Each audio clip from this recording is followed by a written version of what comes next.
Tendo Jesus nascido em Belém, da Judeia, em dias do rei Herodes, eis que vieram os magos do Oriente a Jerusalém e perguntavam: onde está o recém-nascido rei dos judeus?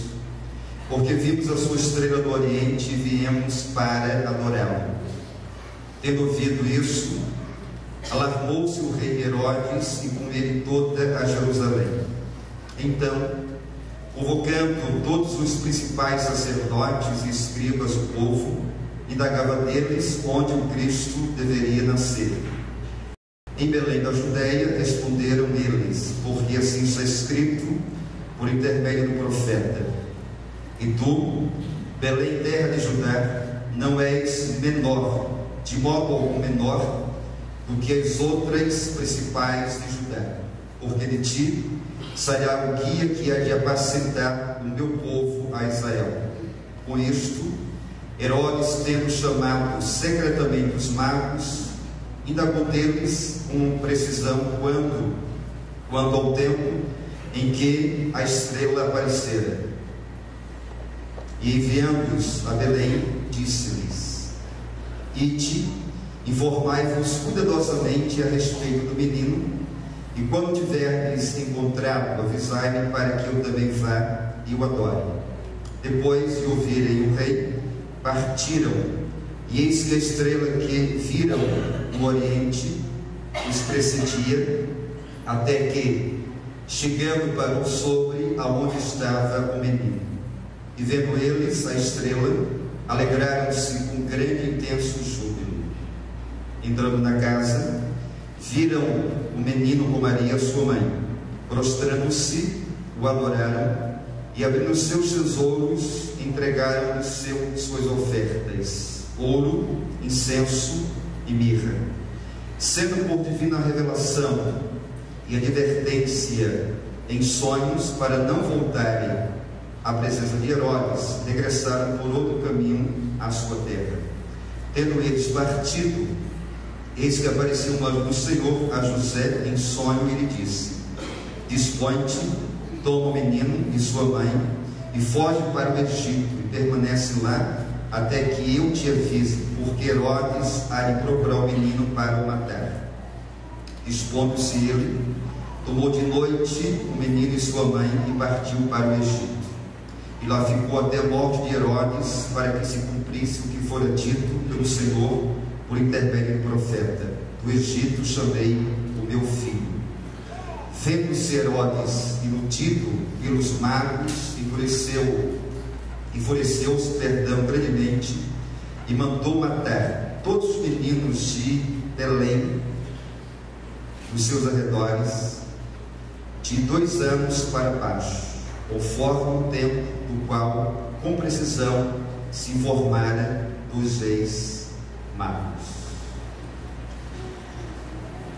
Na vida, queridos, nós vivemos muito mais pelas reações às atitudes dos outros. Segundo Augusto Cury, um escritor, ele disse o seguinte: que quando existe um momento conflituoso, quer seja em relacionamentos ou, ele pontua, no trânsito, aqueles 30 segundos pós o conflito, eles determinam exatamente toda uma situação. E ele recomenda que todos nós possamos parar, refletir e pensar com muita tranquilidade dentro desses 30 segundos.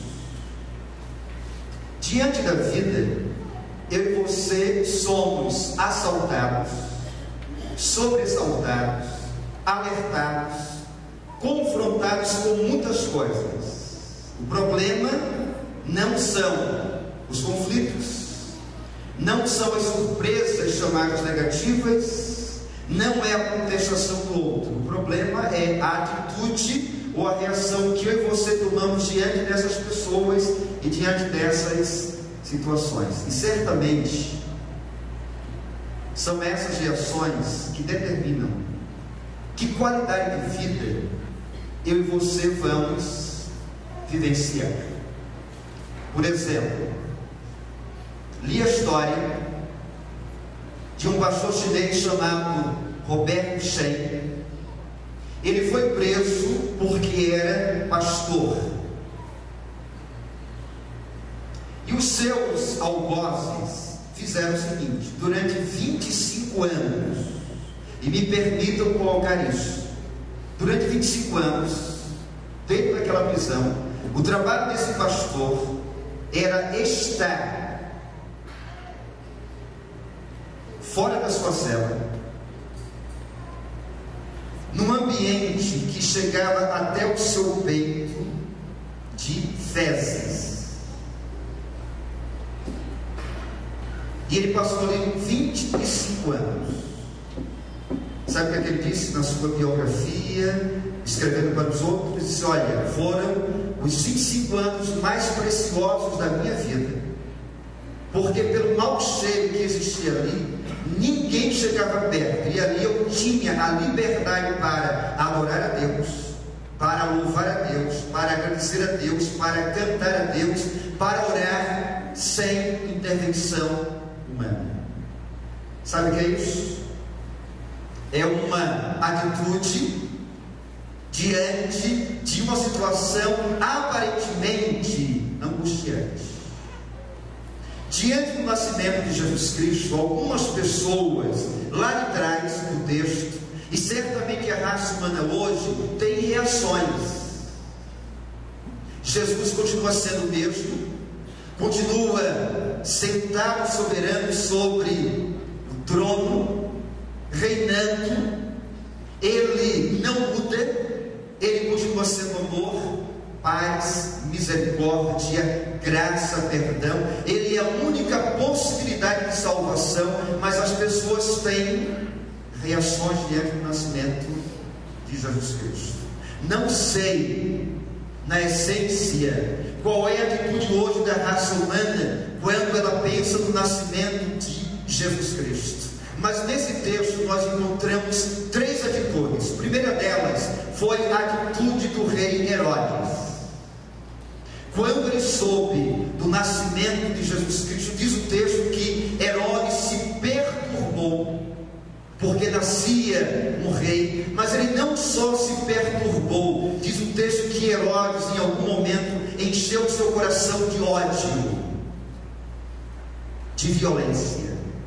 E a única atitude que ele teve foi a atitude de mandar matar. Foi o único sentimento que chegou ao seu coração. Já que Jesus estava nascendo, tinha nascido, ele não teve o equilíbrio emocional para entender o cumprimento de uma profecia, e ele deliberou matar Jesus Cristo.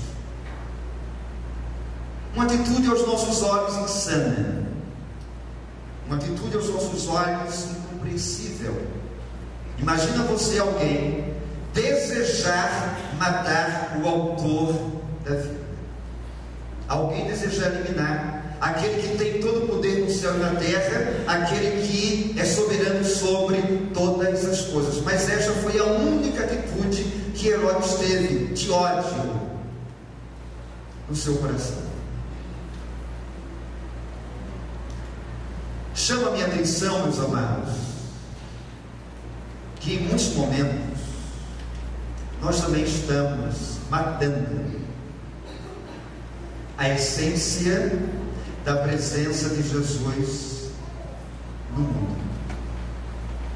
Quando deixamos de amar semelhante a Jesus, quando deixamos de perdoar semelhante a Jesus, quando deixamos de interagir com o outro semelhante a Jesus, quando não vivenciamos a essência do Evangelho, que é uma nova vida, que é uma proposta fantástica e maravilhosa, não estamos longe de Herodes.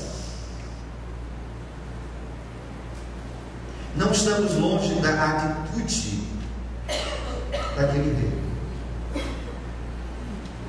A atitude dele foi de ódio, e mandou matar todas as crianças de 2 anos para baixo, não só em Jerusalém, mas nas cidades vizinhas. Em muitos momentos, não estamos vivendo a essência do nascimento de Jesus Cristo. A primeira atitude foi de ódio. A segunda atitude que eu encontro nesse texto foi a atitude dos líderes religiosos, e foi a atitude da indiferença, completa indiferença. Apenas falaram o seguinte: olha, ele devia nascer em Belém, na Judéia, mas você não encontra nenhum movimento, nenhuma atitude assim dizendo: nós vamos agora procurar este que pregamos, este que lemos a sua palavra, este que estamos esperando. Eles foram completamente indiferentes.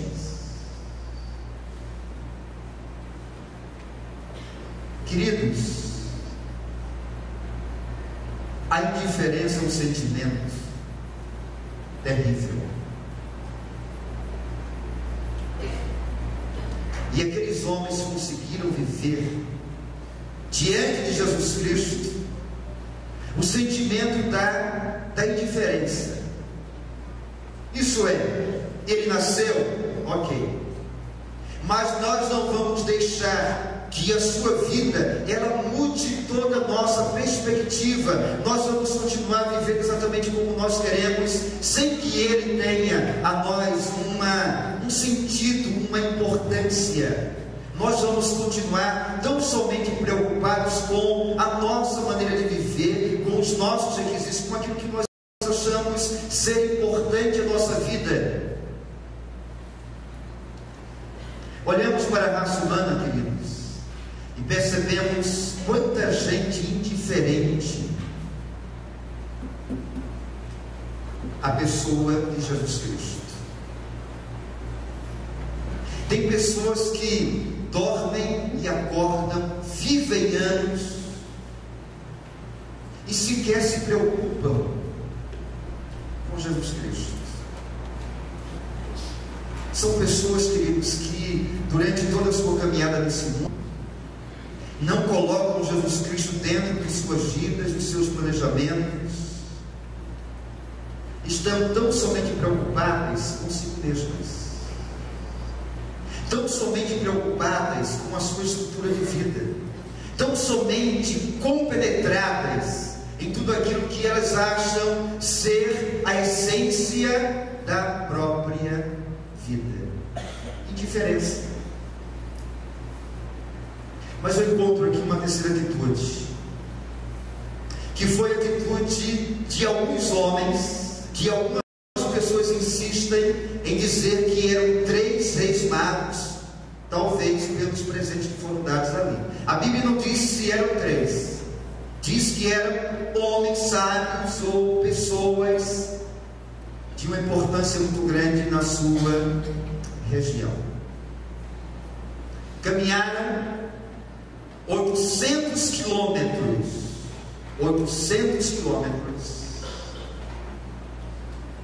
em lombos de camelos. Eu nunca andei de camelo, não sei se alguém aqui já andou de camelo. Alguém andou de camelo? Ah, temos algumas pessoas aqui. É confortável? Muito desconfortável, né? É a opinião geral, é desconfortável? 800 quilômetros. Moisés veio lá de Mato Grosso do Sul. Quantos quilômetros, Moisés? 2.000 quilômetros de carro. 800 quilômetros. Quantos dias de viagem?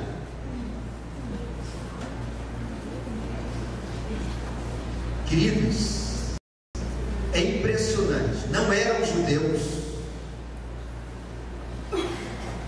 viviam fora de um 800 quilômetros para se encontrar com Jesus, e a atitude deles foi uma atitude de adoração, uma atitude de reverência, uma atitude de gratidão, de temor, de amor a Deus, de louvor a Deus pelo nascimento de Jesus Cristo, atitude de adoração.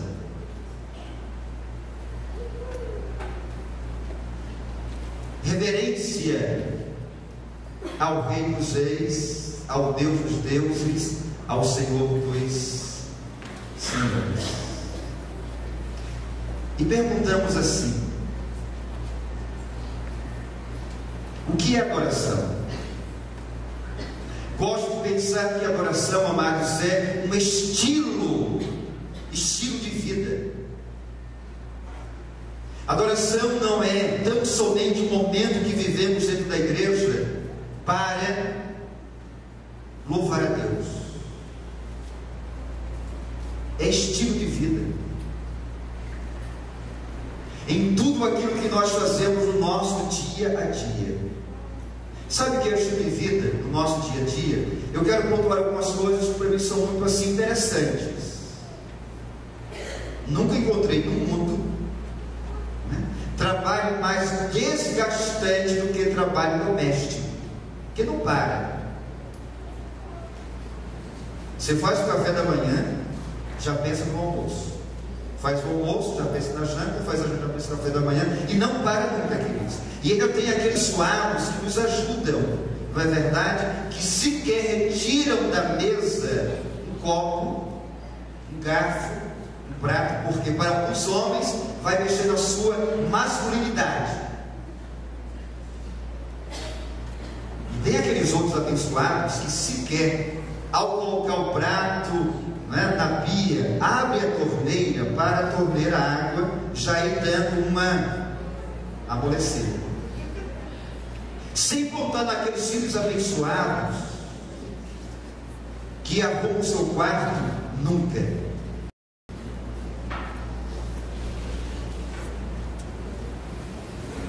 É desgastante o trabalho doméstico. Mas sabe qual é o estilo de vida? É no seu dia a dia doméstico.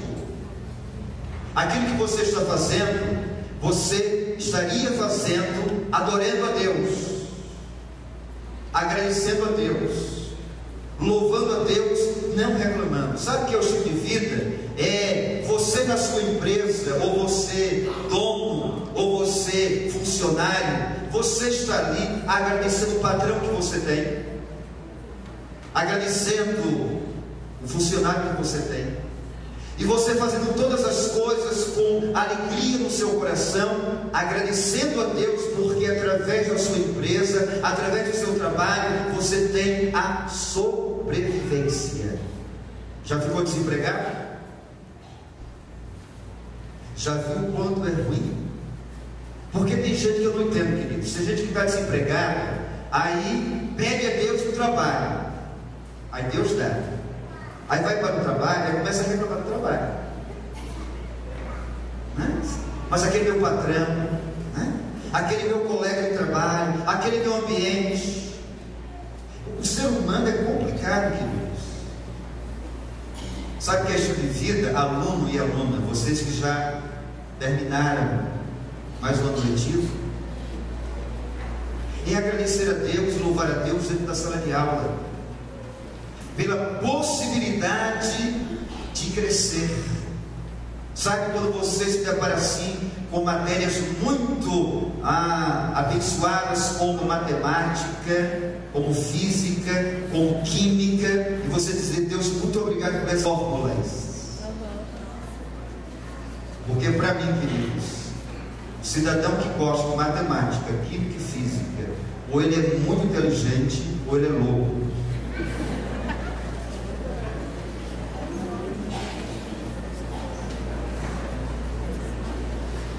Estilo de vida adorar a Deus, amados.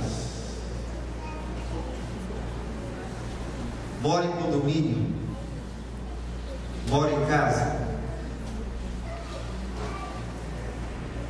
O convívio com essas pessoas, você sempre ter a atitude de gratidão a Deus por elas. 800 quilômetros para adorar. Qual é a distância da sua casa para essa igreja ou para a sua igreja? E nem sempre nós estamos percorrendo esse caminho da nossa casa para a igreja para adorar, porque outras coisas nos são mais importantes. Atitude de adoração. Hoje o mundo celebra o Natal, queridos, completamente esquecido de Jesus Cristo. Completamente.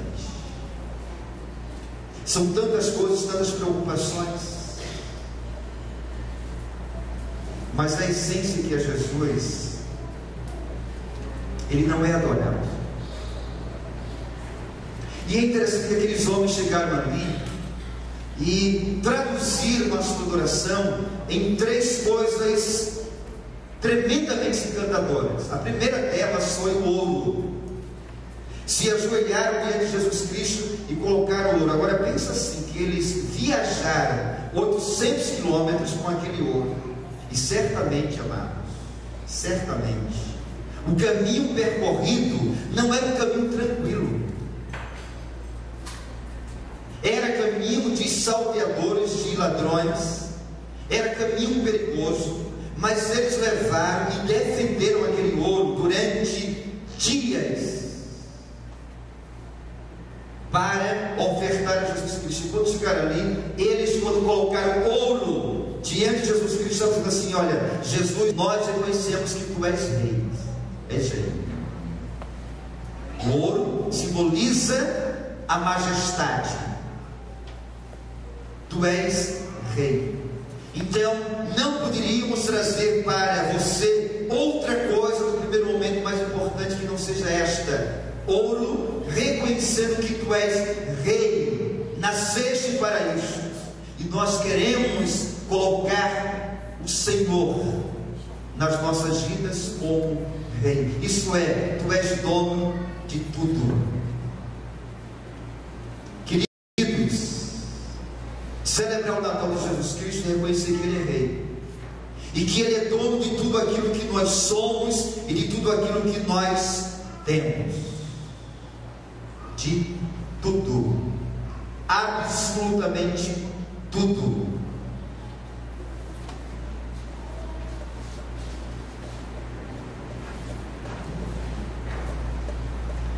Como as coisas chegam para a gente tem que repassar. Já passei isso aqui para vocês. Alguém me mandou os 3 últimos desejos de Alexandre o Grande. Naí me mandou, Marta, Tonione me mandou, e as pessoas mandaram. Dizem que Alexandre Grande, quando da sua vida e do seu comando aqui no mundo, chamou os seus súditos, seus oficiais, e disse assim: eu quero deixar com vocês 3 pedidos quando eu morrer.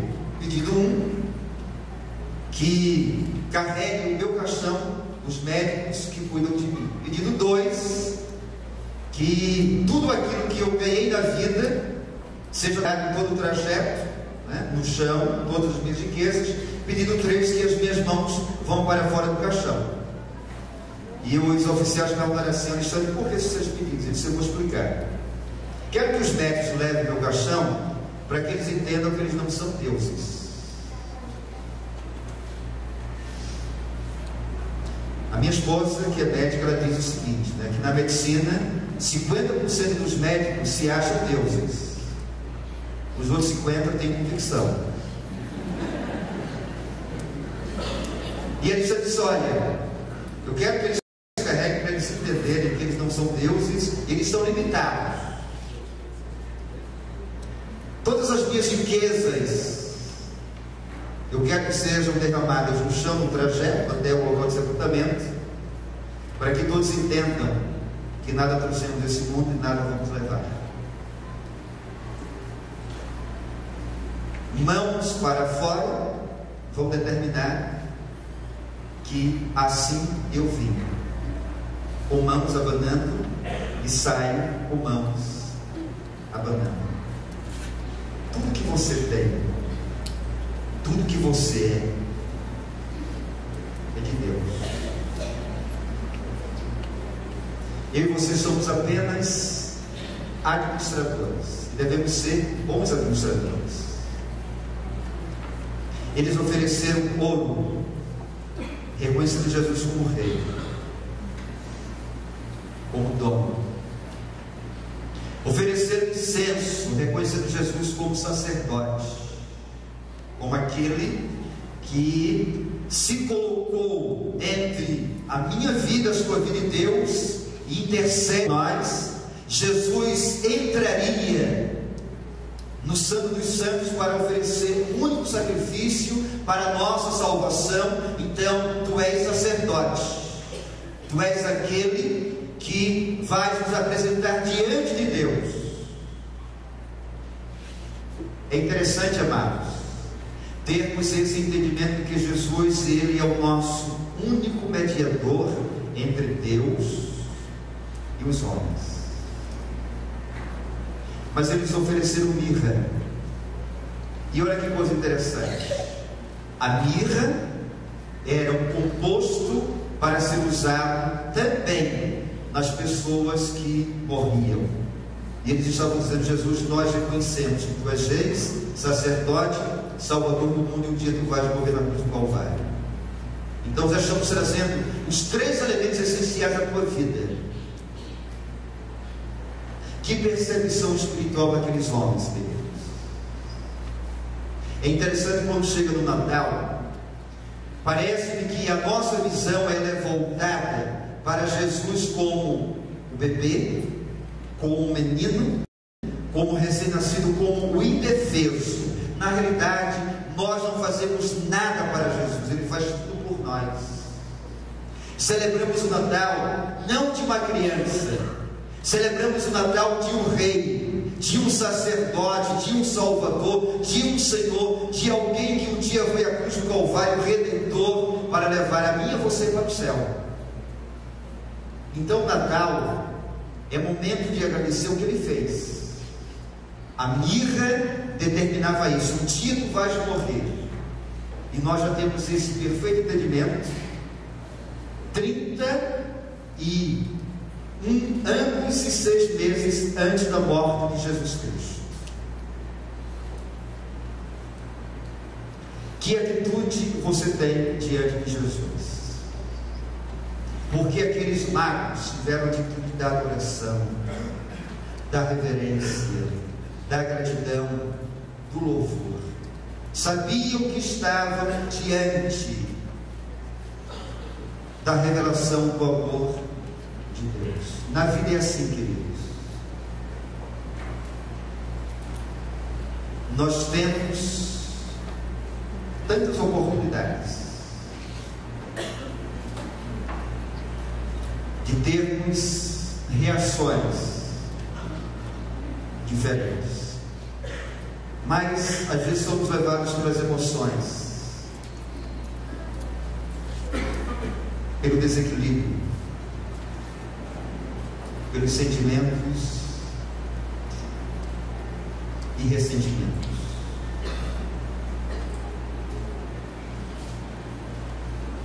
Eu ontem li ou reli e de novo. E eu encerro a minha fala para você nessa manhã com essa narrativa de um e-mail que eu recebi de um jovem judeu. Aos 17 anos, como ele não poderia ser alistado para a guerra, ele se colocou como voluntário para ajudar. E foi ferido. Foi levado para o hospital e deveria ter amputado uma perna e um braço. E conta a história que ele foi cuidado por um médico ateu. E aquele médico, ao chegar ali, soube que aquele jovem, chamado Charles, não queria ser sedado. Em nenhum momento. E o médico chegou e disse: olha, por que você não quer ser sedado? Ele disse: aos 9 anos de idade, eu entreguei a minha vida a Jesus Cristo, e Ele se comprometeu a estar comigo sempre. Então eu não quero ser sedado. Ele vai estar comigo enquanto o Senhor botar a minha perna e o meu braço. Pode ficar muito tranquilo. Aquele médico disse o seguinte: olha, já que você não quer ser sedado, a gente pode te dar uma outra coisa, que é conhaque. Aí ele disse assim: quando eu tinha 5 anos, a minha mãe, ela, orando, me consagrou a Jesus Cristo, que nunca na sua boca entraria nada alcoólico. Eu também não quero tomar conhaque. Jesus vai estar comigo. E aquele médico começou a ficar impressionado com a postura daquele menino, ou daquele adolescente. E, marcada a amputação, aquele adolescente pegou o lençol, colocou na boca e disse assim: eu não vou gritar em nenhum momento. E aquele médico disse que foi muito difícil, mas fez a amputação da perna, do braço, e Charles não gemeu, não gritou. Quando terminou aquele processo cirúrgico, ele se voltou para o médico e perguntou assim: né? Você me ouviu gemer? Eu não te garanti isso. Jesus está comigo. E aquele médico sai daquela sala, vai para uma sala ao lado, e ele diz, o médico contando que ele desmonta diante do quadro que ele viu.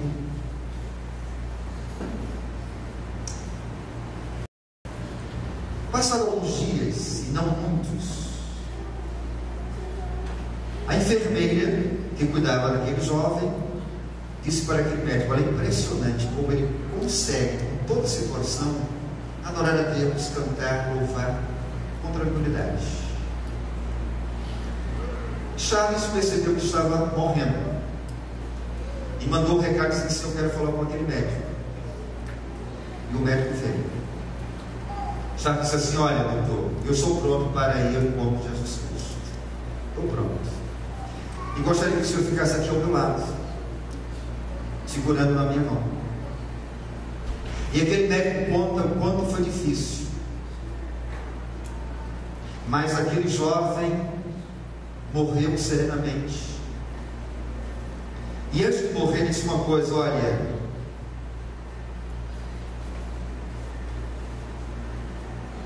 o meu grande amigo, ele é judeu, e eu sei que o Senhor é inimigo dos judeus, mas o meu grande amigo é um judeu chamado Jesus, e eu espero que um dia o Senhor entregue a vida a ele. Ele morreu, e aquele médico disse que depois de tantas cirurgias e operações, ele não conseguiu tirar aquele jovem do seu coração, da sua cabeça. 10 anos depois,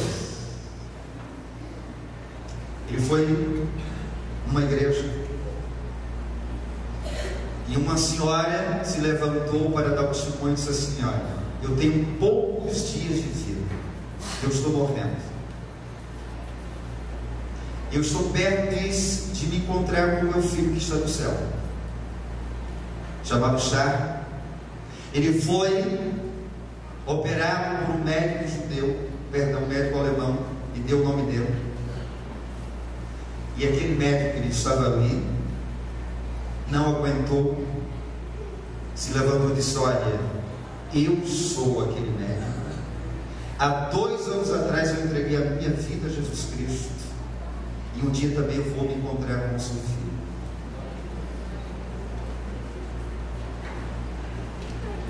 Que atitude diante do nascimento de Jesus Cristo eu tenho e você tem? De adoração, de reverência, de gratidão, de fé.